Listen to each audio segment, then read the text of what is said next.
we don't have a ton of time left, so I just want to start off quickly. For anyone on the panel who might have a thought on this, we have lots of data. We have, in some ways, too much data, in some ways, not enough data. What is the data that you wish you had that you don't have? If we had a reunion of this panel in 2 years or 3 years, what would be the measurement of your user behavior, your user's identity, whatever it may be, that you most wish that will be in your hands sometime soon? I would like to know if people are learning from our content.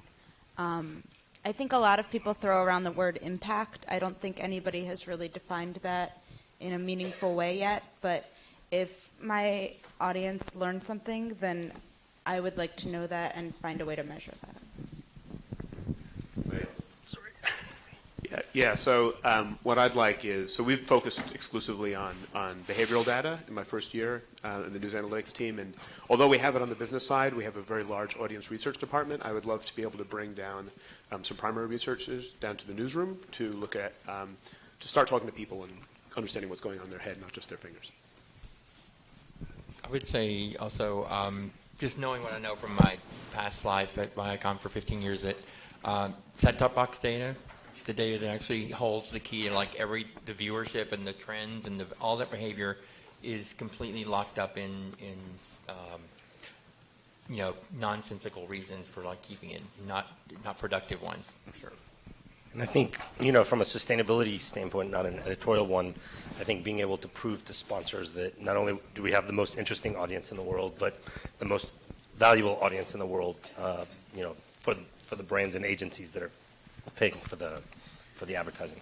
And I think that part of that actually is, I want to know, did the reader that read that article know what site he was on? In the world where the homepage is no longer the homepage, and so much traffic is coming through social and search and whatever, you can build huge numbers, and it doesn't mean that you've built your brand. And I think that that's ultimately what journalists are contributing to, and that's what makes great journalists valuable, is if people are going to care about that brand, they're going to care about that banner at the top of the page. That's interesting, and it actually reminded me of something that I thought of during James's presentation. It seems that as so much more of the traffic input shifts to social, there's tons of social-oriented data, but it sort of has meant that our audiences in some ways have become more transitory. They're coming from many different points of input.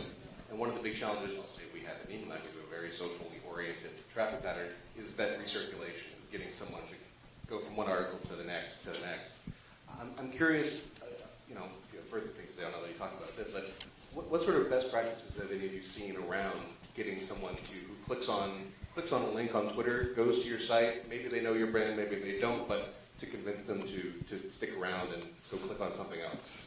Anyone have any secret and magical tips on that? Newsroom with 1,100 people who are constantly putting out great material. Everybody get 1,100 journalists. I think to some extent I would tweak the premise of the question a little bit, which is to say that I think that you're always going to be fighting an uphill battle with somebody who's coming from social media, because what they're actually engaged in is their social platform, and then they're jumping out to get the thing, and then they want to go back and say whatever they have to say, or react to the tweet that they saw that brought them there. So I think that what you actually need to be worried about is converting them into people who are going to come from Twitter again. And I made fun of Upworthy earlier, but what they're really, really good at. You mean Pupworthy? Yes, Pupworthy, which is actually my next startup. It's going to be all cute puppies, because there's too many cats on the internet. Aggressive puppies who make you feel good about. Yes, right. Yeah. Or outrage. Yes, exactly. But they are really good at converting. They're not interested in you recirculating on their site. They say that battle is lost. But we want to convert you into somebody that we can bring back tomorrow from the same social network. And I think it's a really good question. I think somebody earlier today said that mobile is dead. If I had to have an equivalent statement, I would say that in 3 to 5 years, the URL may be dead. So it's about using data to optimize context. You're going to have to find and monetize your readers no matter where they are. And it might not be on your own media assets. And I know that sounds scary, but if you don't know your readers, if you can't value and understand how they're reacting and engaged with your brand, it may be very, very hard in the future to ultimately, make money. Let me ask about personalization, which didn't come up as much as I was thinking. The Times has a recommendations engine that has been gathering data on what I like at the Times for some number of years. NPR has the ability to geolocate so that they know that I'm in Boston, so they can give me the WBR, the GBH content in some sort of fashion. I'm curious how, for me as an observer, personalization seems like something that has always been a few years away, and they've never quite gotten there. Do you think that, again, if we could get back together in 2 or 3 years, that we've made significant advances with that? I think that we'll know a lot more about specific types of readers. And what I mean by that is somebody who goes to our site to read a politics story isn't necessarily like someone who goes to our site to read a piece on Justin Bieber. And how do we better know the politics reader and what they want and provide that to them? And let's just say that everybody coming from social, doesn't go through our homepage, but people who go through our homepage are more likely to comment. Or people who go through our homepage stay longer on our website. And currently, we're not connecting the dots in a way that we can do anything with the information that we have coming in. But I think knowing about each type of reader and the way that they're engaging will be more meaningful. I think that, yes, we will be able to know a lot more in a couple of years, mostly because now we have dynamic ad insertion tools that will allow, there are more people in the game who have skin in the game and trying to understand who that reader or that audience member is. The part that I see that's lacking is like a relationship-oriented outlook. Like media outlets continue to do the one-time only thing and like re-up every single time with the reader instead of trying, or viewer or whoever the audience member is, instead of trying to build a longer-term relationship with them. That's in essence what the audience member wants to do, and it's also what the business wants to do. It's just there's some kind of like polar thing going on. And to bring that back to business terms, I think if you're an e-commerce company, you really understand things like lifetime value of a new customer. But what is the lifetime value of a new visit? Is it worth investing in audience acquisition and audience building? And if so, how much should you invest and how does that pay out over the long term? I think those sound like scary words, but it's all part of what we're going to have to adopt in the future. I think NPR has, for many years, when people listened on the radio, it became a habit. And so every morning you get up and you drive to work and you listen to NPR. And one of the most interesting things that I heard about in this entire 2-day session was the WNYC Sleep app, because I thought, oh my goodness, they're now going to create a habit for people to tap into WNYC when they go to sleep. When they wake up in the morning, people are logging their behavior, and they're doing so through WNYC, which is absolutely brilliant. If they put in push notifications to that, they get people to use their app and view their content in a different way, and they're doing that by have people monitoring their own sleep patterns. That's personalization. Yeah, to answer your original question about personalization, I think it's an important element, and I think it'll continue to evolve. I don't think for us it's necessarily the end game that you'll have to completely personalize New York Times, nor I don't think our readers would really want that. I think our editorial judgment is really important to them, and the sense of serendipity that you get when you discover something you didn't know you were interested in is also very important. I will say that from a data analyst perspective, in the newsroom, we're working very closely with our recommendation engine folks because we're doing sort of the same task from a different angle in the newsroom. For them, it's about finding the right collection of stories that a given reader would be interested in. And for us, what's really interesting, the direction that we're going in is, for a given story, how can we model out the readers that would be interested in that story, which is really the other side of the same coin. So we're sort of working together to build the systems that allow both of us to do those things. Great. We have a few minutes left for some questions. A reminder, state your great-grandfather's name and affiliation. And a question is something that ends with a question mark, not a so there. Honestly, I can't go all the way back to my great-grandfather. Jonathan Groves at Drury University, so my great-grandfather Groves, I'll just say that. Great panel. I learned a lot, and I was glad to hear so much focus on high-quality content. One of the things that I was curious about, and in thinking about the insights that we get from analytics, there's a lot of focus on the page views and the uniques, and we see those spikes in content typically short-term. Everything's about the here and now. We see that either it's a day or a week. I'm wondering about your content that lasts for 2 weeks or a month, or what kinds of content are you doing that gets that kind of traffic, and how do you measure, or not measure, sorry, wrong word, this idea of longevity? There's I'm trying to remember who originally I heard this from, and I can't remember. But the notion is that there's three types of content, and we're good at thinking about two kinds and not the third. And the first one is news, and the second one is evergreen content. But then there's a third category, which is news to me. And so I think actually if you can do personalization, or if you're very good at distribution, there are efforts that can be made around saying, what is that set of information? I can remember my brother, like 3 months into the Great Recession, he was just out of college and not real big on actually keeping up with current events, and he sent me this text that was like, so I understand there's like a recession going on, what's that all about? In text form. And I explained to him as short as I could. Actually, no, you know what I did? I found the link to the New York Times story explaining the recession, and I just texted it to him. But anyway, how do you can find that interaction with readers, and you can, so we have processes where, so we create curated feeds of the stories that we think are still out there that could be new to the right people. And then we try to disseminate those, and we constantly are monitoring which ones are still finding new audiences and whatever. But it takes its own sort of process to get those in front of people.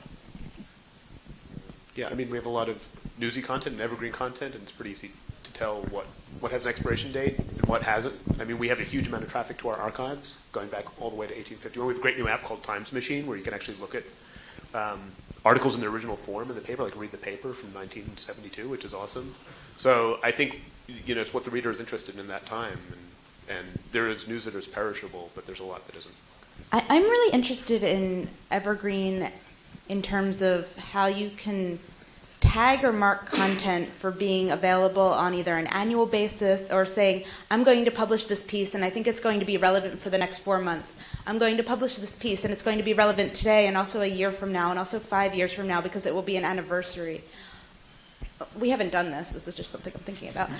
How do you take your content that you're publishing and say, I know that this will be relevant again because of this? Is there a calendar that you can build, or is there a way to tag so that you can pull things out of the archives automatically? I'm currently working on an archive project at NPR. We also have a Tumblr. It's nparchives.tumblr.com.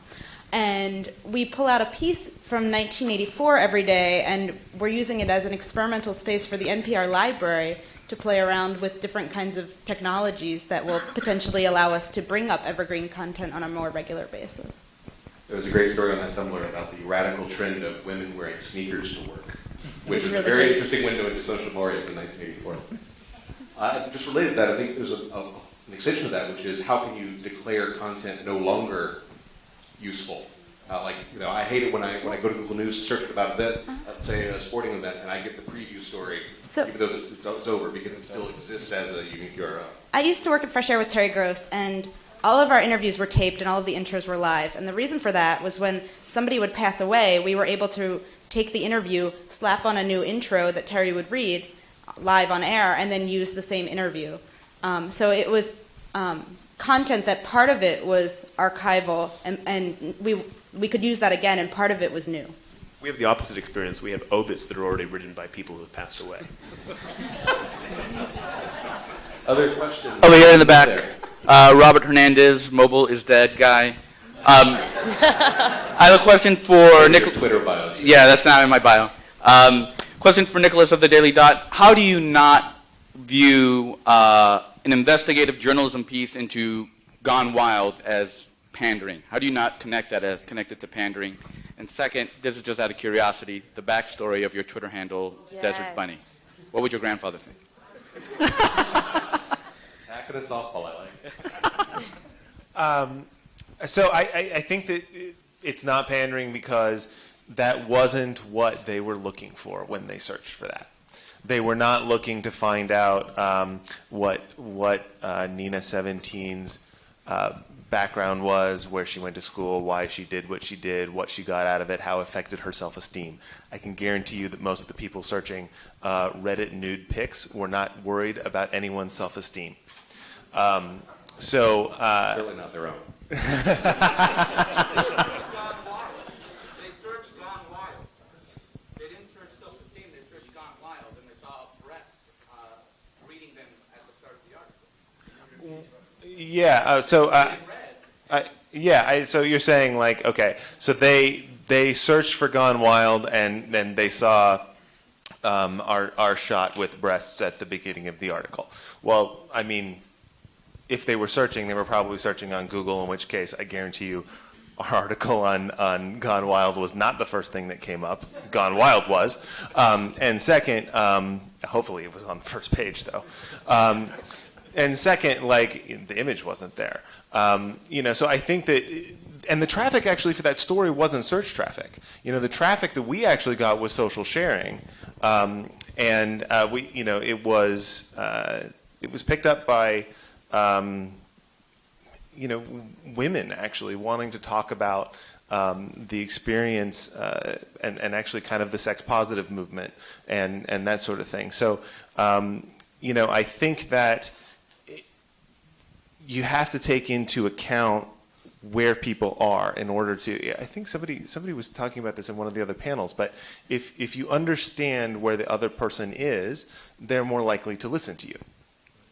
And I think that that's really where we were coming in. And we got a story that I really don't think the people that were searching ended up being the audience for that story, but it gave us the idea. And I'm happy to tell you the story of my handle over drinks later. All right, we have a question here. Hi, Amelia McGowan here. What are the ethical implications of this data? Can you be more specific? Like, of your analytics that you're getting, like, what are the ethical implications you're getting from it, like, of your audience? And I'll say I think it's a complicated discussion because, when you ask the question of who owns your data, just imagine being at a football game on Facebook taking a photo. That data is passing through the facility, the stadium itself. There's the teams on the field. There's a telecom company that's serving up the bandwidth to make it all happen. And then ultimately maybe the networks where that goes. Who owns it? Who's the owner of that picture? So I think at the end of the day, while those questions remain very complex, I think the key is absolute transparency and choice. So I think as the person seeking data and putting data to use, you just need to follow the rules of those who you're participating with. The networks have very complex rules, but that's more a legal issue. And then from a consumer side, tell them exactly what you're going to do with the data, give them the choice to opt out. And also don't make them, don't force them to do one thing. Always give them options. Yeah, ethical issues are really forefront in our mind, actually, a lot. They come up a lot. One example is we have a series called High Cost of Healthcare where we actually ask people, have you had a procedure? Are you a doctor? We don't use that data for analytics. That's newsroom data. It's collected for news gathering. It's collected for the story. We don't use it. There's other ethical issues that have arisen at other organizations like Bloomberg, looking at the terminal data. There's like newsroom ethics issues that arise. We once proposed an A/B test where we were going to serve half the people a 3-paragraph summary of something, and then the other half wouldn't get anything, and we vetoed that on the grounds that we didn't want half of our people not to know the news, right? So they come up all the time, and we try to handle them as sensibly as possible, and we keep our customers, or our readers, foremost in our minds. And I would just add really quickly that just as much as we're all worried about the ethics of the data that we maintain, and it is something I think that everybody on this panel probably worries about, and everybody in this room would worry about, there's dozens of other companies who just blithely went right past that, who the average person has never heard of, and is actually on the advertising side, they're generating huge amounts of this data, and it's already in a database somewhere, and they're completely invisible. And that, to me, is the much bigger story that we should be paying attention to. And to add to that, I think it's all of our responsibilities to understand the analytics packages we're placing on our sites, the ad networks and ad exchanges we're working with, and most of those are the ones that are stealing all of the data, not asking for permission, sharing across sites. And so, tracking cookies are a really big deal, and I think a lot of media companies now are onto that. You see media companies like Turner and News Corp kicking out the ad networks completely in a panic when they have these realizations. So I think you need to be very careful too about the leakage and the data that you're inadvertently giving away as well. Yeah, we've totally contributed. It's stuff that we're aware of, we're ethical about it, then we've completely contributed to the creation of unethical data. You need a place to park your data. We're building our data center with the Safe Data Harbor for that. It's a trap. No, question over here somewhere? Yes. Oh, sorry. I'm Chris and Maycotte. I'm one of the co-founders of Homicide Watch, and two of my great-grandfathers fought in World War I for Italy. One was captured by Austrians. Is that your comment? That's my grandfather or great-grandfather comment. No, my question is about what metrics have you stopped gathering? What have you found? What did you once gather that you found no longer produces useful insight? Or a twist on that, what are the numbers you no longer look at as much as you used to? I can tell you, we don't look at the traditional engagement metrics anymore. Pages per visit, pages per visitor, and stuff like that.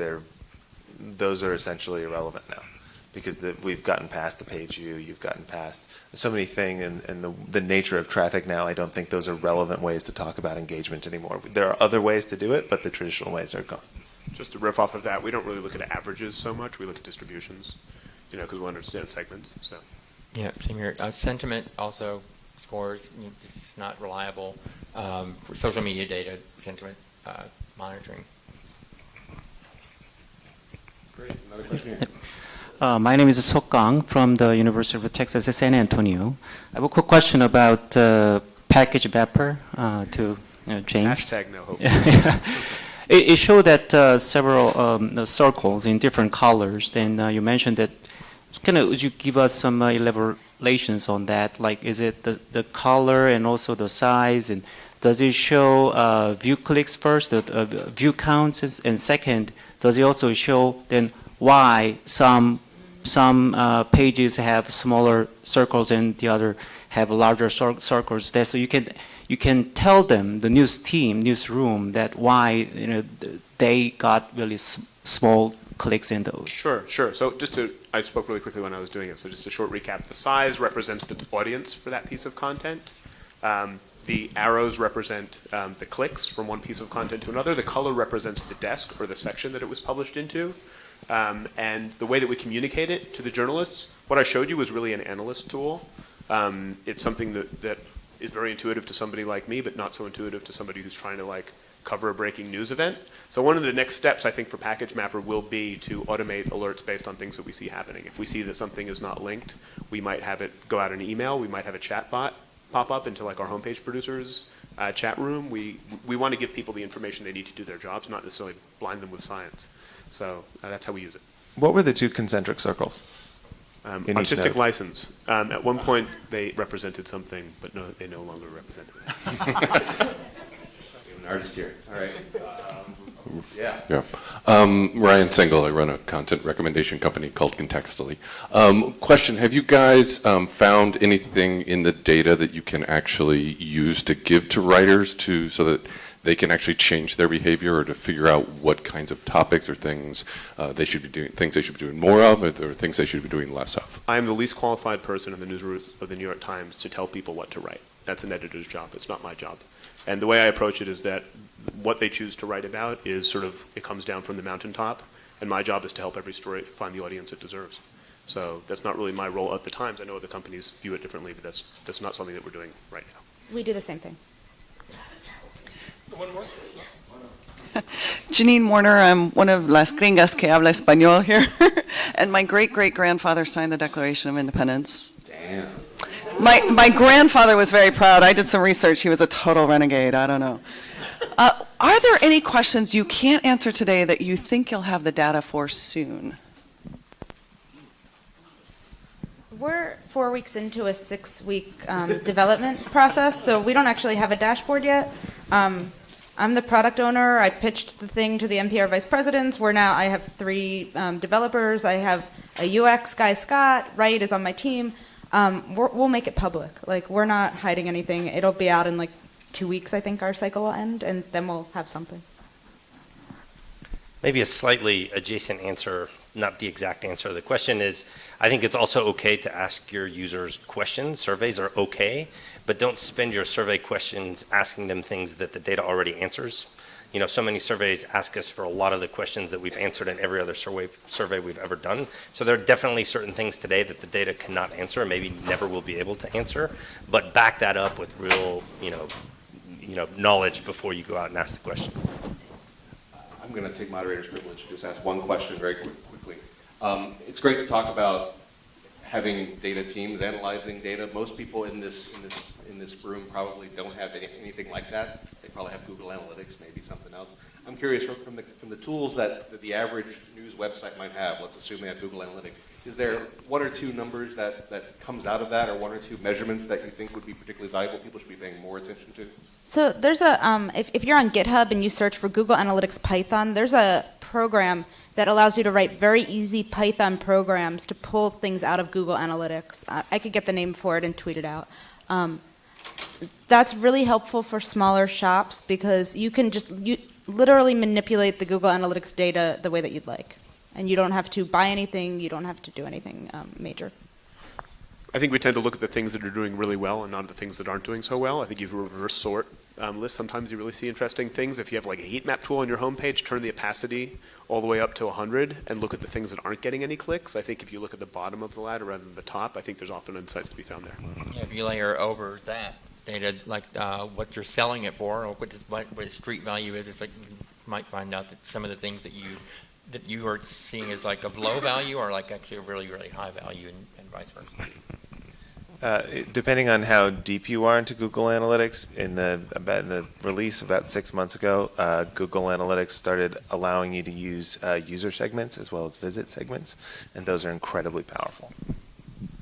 And I think without access to the complex analytics packages or the analysts or the BI experts to help you sort of put together these types of questions, I always like new versus returning and being able to analyze that on a per author basis or a per content or category type basis. I mean, I think as you're building an audience, that gives you a really easy indication of where your audience is growing and developing over time. All right, please join me in thanking these wonderful panelists.